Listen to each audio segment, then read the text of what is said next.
Muy buenos días, familia.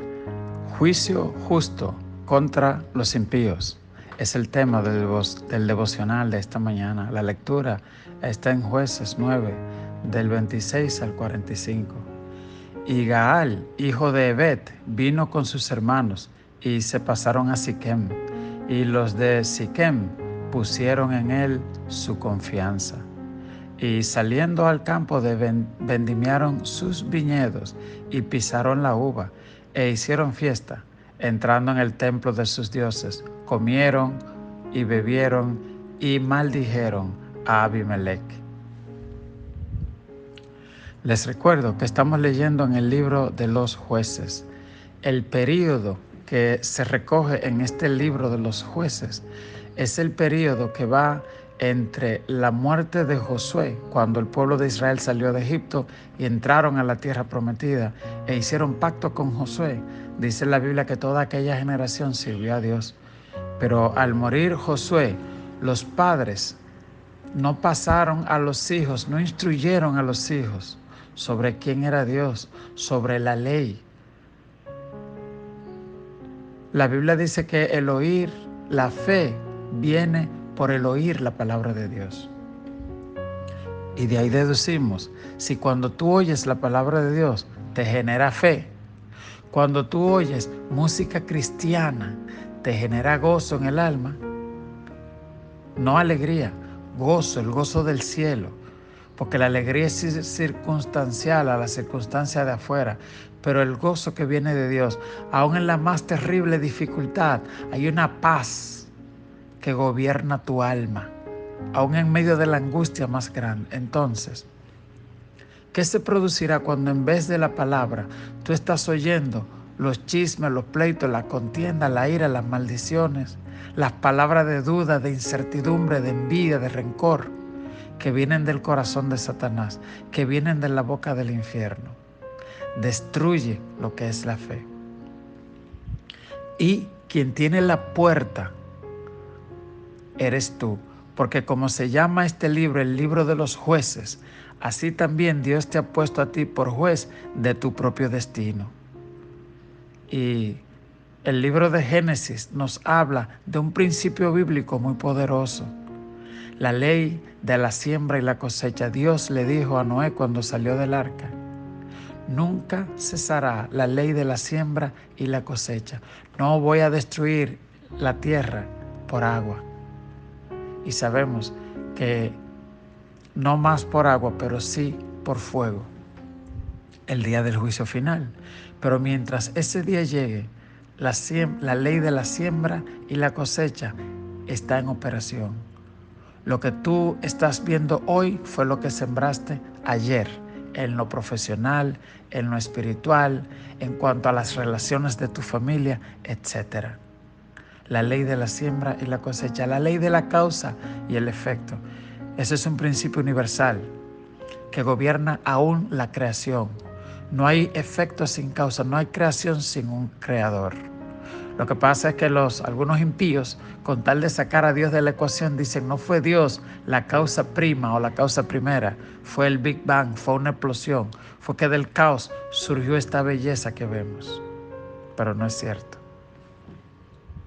De igual manera, el ser humano, cuando comete cosas, en vez de admitir y decir: sí fui yo que me equivoqué, pues generalmente vamos a buscar culpar a otro. El mismo Adán, cuando le preguntaron: ¿dónde estás tú? ¿Qué sucedió? Él dijo: la mujer que me diste. Primero acusó a la mujer y luego acusó a Dios por darle esa mujer que lo indujo a pecar. ¡Qué cosa tan grande! Pobrecito Adán. Como que él no sabía, como que Dios no le dio el mandamiento claro de lo que tenía que hacer. Pero él decidió incorrectamente, Eva decidió incorrectamente. Siempre cuando hablo con los jóvenes les recuerdo que la adolescencia no es el término para la estupidencia, para hacer estupideces. Me encanta un joven que me dice, en inglés, él me dice: I have no time for stupidity. No tengo tiempo para estupideces. Es decir, él dice: yo quiero usar mi tiempo bien, de manera productiva. La adolescencia no es una excusa para yo ser un malcriado con mis padres. para yo ser un descuidado con mis estudios. Él me dice, por el contrario. Y yo aplaudo ese tipo de actitud, porque la adolescencia es la transición de la niñez a la adultez. Pero hay personas que nunca pasan esa transición y se quedan como un bebé en el vientre de su madre, que nunca quieren nacer. La adolescencia es como ese paso, esa transición del vientre al mundo exterior. En el proceso es difícil. Está el nacimiento y usted ve que el niño nace, el pobre medio ensangrentado, medio chasqueado, pero salió. Y entonces hay adolescentes que no están dispuestos a asumir su responsabilidad en ese tiempo y a crecer, como dice la Biblia, en gracia y en sabiduría, como lo hizo Jesús, ante Dios y ante los hombres. Y usamos ese tiempo entonces para acusar a nuestros padres, para echar culpa a todo el mundo, menos para crecer nosotros. En el caso de la lectura que estamos viendo hoy, vemos que Gaal, hijo de Ebed, se pasa a Siquem. Él llega a esa ciudad, parece que ni siquiera era de ahí, pero él llega a Siquem y la gente de Siquem dice la Biblia que ponen la confianza en él. Y tienen una gran cosecha ese año y ellos van al templo de su Dios, lo que quiere decir, es decir, a Baal, porque ellos le atribuían a Baal el fruto de su cosecha. Y entonces hicieron un gran banquete para Baal. Y allí, en medio de la borrachera, de la idolatría, empezaron a suceder cosas. Recuerden que Abimelech había mandado a matar, se había aliado con esta gente de Siquem para matar a los 70 hermanos de Abimelech, a los 70 hijos de su padre, con tal de él quedarse gobernando. Fue una obra muy injusta, muy cruel que hicieron. Y en el devocional de ayer advertíamos sobre tener mucho cuidado de no aliarse con la maldad, con la mentira, porque Dios ve esas cosas. Y vimos como el único hijo sobreviviente de Gedeón que quedó al matar sus 70 hijos, él dijo: si ustedes actuaron con justicia, que les vaya bien, pero si ustedes actuaron con maldad, que Dios lo vea. 3 años después sucede esto, que Siquem, quien se alió con Abimelech, de repente se emborrachan y empiezan a maldecir a Abimelech. Y aquí empieza a surgir la contienda. A veces vemos como que a los malos les va bien, pero tenemos que confiar en Dios y saber esperar.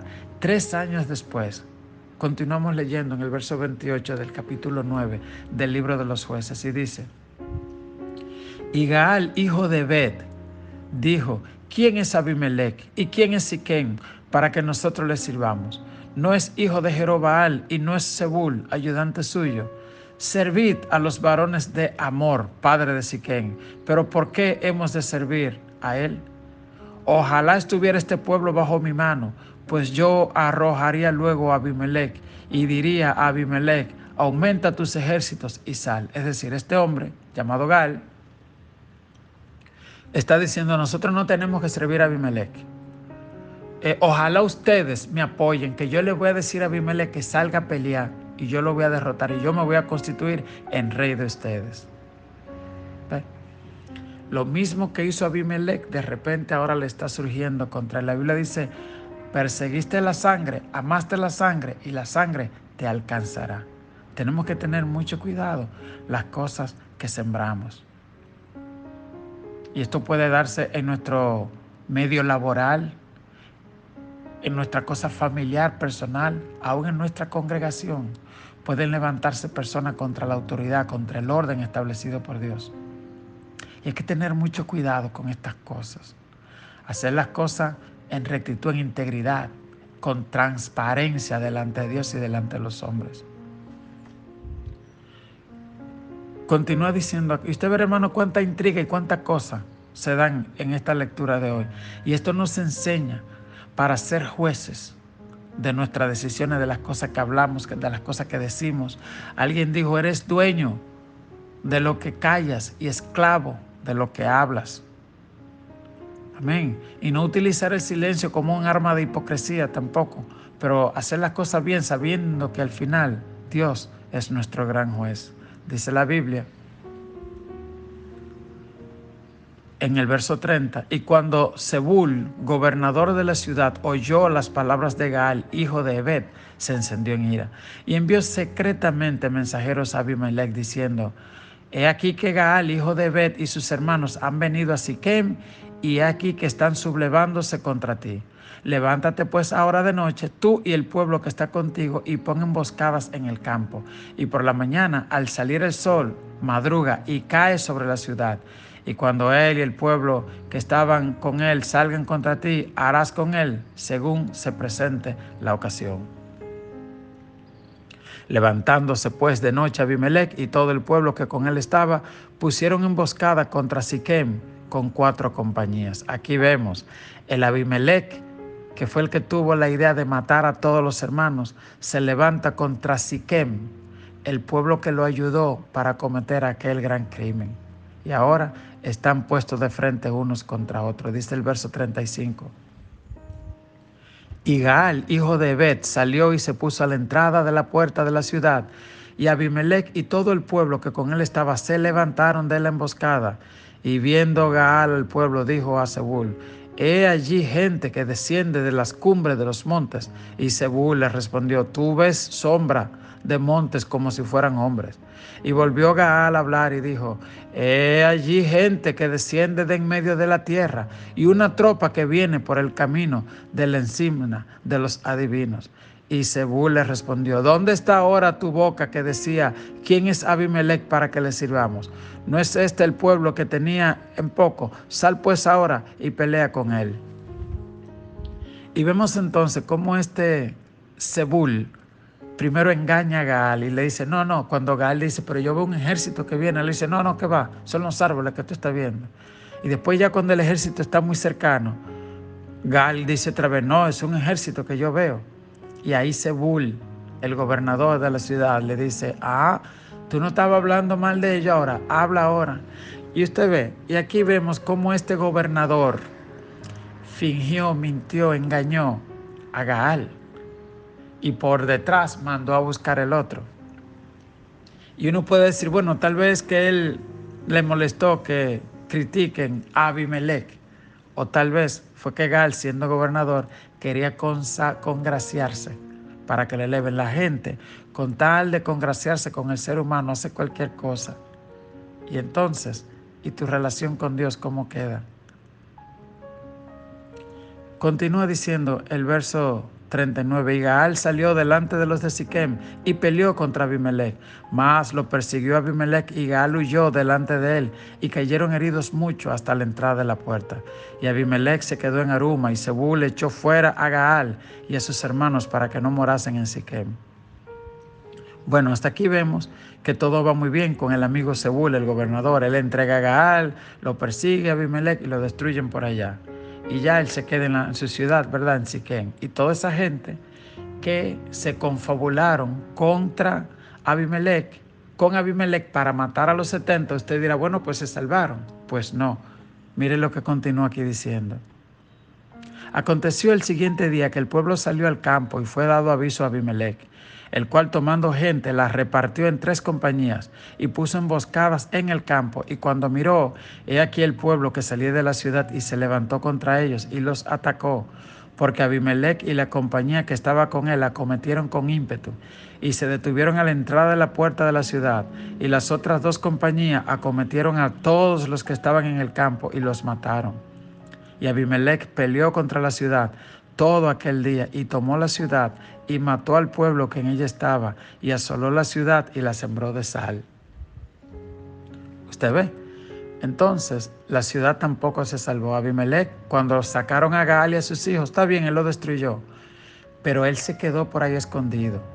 Y cuando al otro día abrieron las puertas de la ciudad y la gente salió al campo, ahí salió Abimelech y los mató a todos, y sembró, dice la Biblia, esa ciudad de sal como símbolo de maldición. Al final lo que vemos aquí es cómo lo que esa ciudad hizo al ser parte de matar a esos 70 hombres, pues ahora le cae sobre ellos. ¿Te ve? Y entonces, ¿quién queda libre? Abimelech. Abimelech, el hijo de la esclava que mató a todos sus hermanos, pues él ahora todavía sigue de gobernador.